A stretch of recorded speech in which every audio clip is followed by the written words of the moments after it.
मनोहर बजबज की jute mill में काम करता था। उसके घर से जूट वाली मिल थोड़ी ही दूरी पर थी। आजकल वहाँ बंदी चल रही थी। सभी की तनख्वाह कई महीनों से रुकी थी। मनोहर और उसकी पत्नी सुधा बहुत तकलीफ का जीवन बिता रहे थे। सास दिन रात चारपाई पर पड़ी बहू को कोसती रहती। सुधा के पास एक सिलाई मशीन थी। सुधा सिलाई करके घर का खर्च चला रही थी। मनोहर जैसे ही घर आया, क्या करूं, कुछ समझ में नहीं आता। कुछ पैसों का इंतजाम हुआ? पहले पानी दो, बहुत थक गया हूँ। बड़ी देर हो गई। नहीं, मजदूर संगठन की मीटिंग थी, इसीलिए देर हो गई। पैसे का कोई इंतजाम नहीं हुआ, कहाँ से करूं? मैं सोच रही हूँ गुड्डू को लेकर मैं कुछ महीनों के लिए मायके पटना चली जाती हूँ। पटना जाने के लिए भी तो पैसे चाहिए, वो कहाँ से आएंगे? मैं जरा कुछ कपड़े देकर आती हूँ। सुधा चली गई। सिले हुए कपड़े देने के बाद वो एक पेड़ के नीचे उदास होकर बैठ गई। तभी उसने देखा कि जमीन पर कोई चीज चमक रही थी। उसने जैसे ही वहाँ की मिट्टी हटाई तो वहाँ एक पीतल की अंगूठी पड़ी थी। सुधा ने उसे उठा लिया और अंगूठी को अपने आंचल से पोंछकर अपनी हथेली पर रखकर दूसरे हाथ से ढककर बोली, मैंने सोचा सोने की अंगूठी है। और जैसे ही उसने हाथ उठाया, उसने देखा कि उस अंगूठी के साथ ही एक सोने की अंगूठी पड़ी थी। अरे ये कैसे आ गई? वो घर की तरफ भागी। अरे सुनते हो, कहाँ हो? जरा जल्दी आओ। क्या हुआ, क्यों इतने उतावली हो रही हो? लगता है कोई खजाना मिल गया है। क्यों गला फाड़ रही है? कोई भूत प्रेत देख लिया क्या? हाँ हाँ, कुछ वैसा ही समझो। क्या मतलब? सुधा ने उसे पूरी बात बताई और अंगूठी उसके हाथ में पकड़ा दी। ये तो सोने की अंगूठी है, कहाँ से मिली? देखूं तो सही। सुधा ने फटाफट पीतल वाली अंगूठी को हथेली पर रखा और दूसरे हाथ से ढक दिया, आंखें बंद करके। मेरे पास सोने की चेन नहीं है, अंगूठी मुझे सोने की चेन दे दो।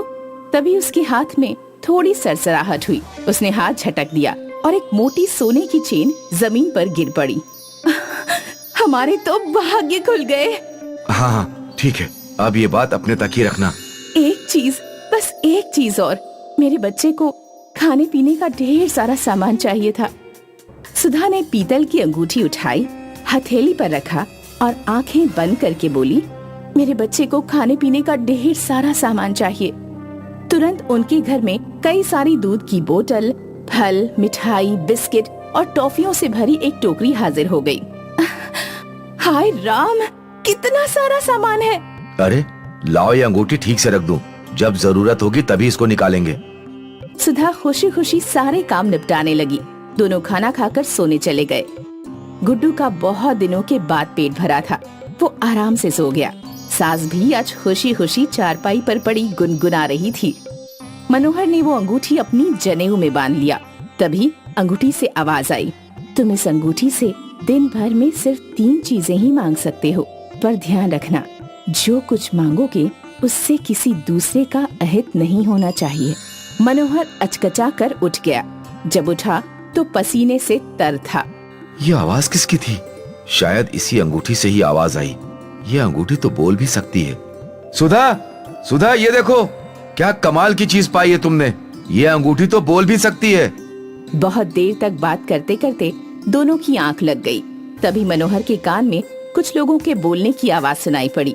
वो कान लगाकर सुनने लगा। जिस जूट मिल में काम करता हूँ, उसको कुछ लोग जलाने जा रहे हैं। मुझे जल्दी जाकर अपनी मिल को बचाना होगा, वही तो हमारी रोजी रोटी है। मनोहर झट से उठा और हाथ में टॉर्च और एक लाठी लेकर मिल की तरफ भागा। जल्दी चलो, मिल में आग लग गई है। अधिकांश लोग मिल के स्टाफ क्वार्टर्स में रहते थे। कई खिड़कियां फटाफट खुल गईं। सब लोग दौड़कर उसके पीछे आ गए। मनोहर जब मिल के नजदीक पहुंचा तो उसने देखा कि मिल में वाकई एक कोने में आग लगी है। सब लोगों ने मिलकर आग पर काबू पा लिया, बल्कि मनोहर का हाथ भी जल गया। लोगों ने उससे पूछा, तुम्हें कैसे मालूम हुआ कि आग लगी है? मुझे पता नहीं, नींद आ रही थी। तभी मैंने गली में कुछ लोगों की आवाज सुनी। जूट मिल को जला देते हैं, अगर सेठ हमारे पैसे नहीं देता तो मिल के रहने का क्या फायदा। वो बातचीत मेरे कानों में जैसे ही पड़ी, मैं तुरंत भागा। आग ज्यादा नहीं फैली थी, मिल बच गई थी। जब वो घर आया तो उसकी पत्नी, इतनी रात को कहाँ चले गए थे? मनोहर ने उसको सारी बात बताई और वहाँ जाकर देखा तो वो लोग आग लगा चुके थे। तुम्हारे हाथ भी जल गए हैं, लाओ दवा लगा दूं। हाँ, दवा लगा दो।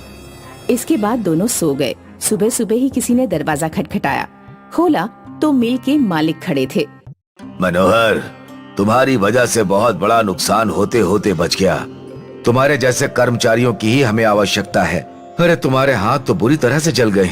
ये कुछ पैसे रख लो, जाकर अपना इलाज करवा लेना। और हाँ, अब से तुम हमारी मिल के मुख्य सुरक्षा कर्मी के पद पर काम करोगे। सेठ जी, बहुत बहुत दया है आपकी। सेठ जी चले गए। सुधा, अरे जल्दी जाओ, ये देखो सेठ जी ने मुझे इलाज के पैसे भी दिए हैं और मुख्य सुरक्षा कर्मी का पद भी दे दिया। ओह, चलो तब तो हम आसानी से इलाज करवा सकते हैं। अरे सुनो, हम अंगूठी से 3 चीजें मांग सकते हैं ना? तो उस अंगूठी से कहेंगे कि तुम्हारे हाथ ठीक कर दे। अरे हाँ, मैं तो मिल की आग के चक्कर में भूल ही गया था। चलो पहले दवा लगा दो और चलो अंगूठी निकालो।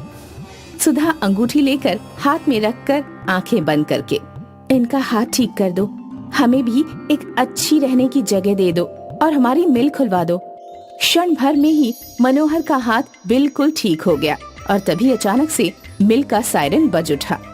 अरे ये तो कमाल हो गया, लगता है मिल खुल गई है। लो अब इसे रख दो, जब कोई खास जरूरत होगी तभी इसे निकालेंगे।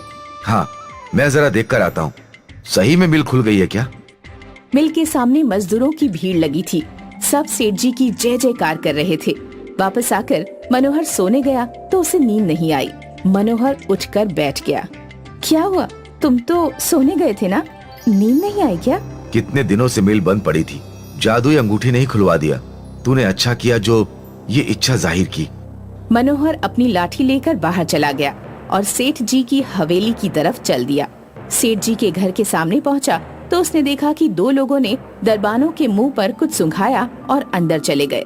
वो सीधे सेठ जी की कोठी के अंदर की तरफ भागा। सेठ जी, दरवाजा खोलिए, जल्दी करिए। क्या हुआ मनोहर, इतनी रात को?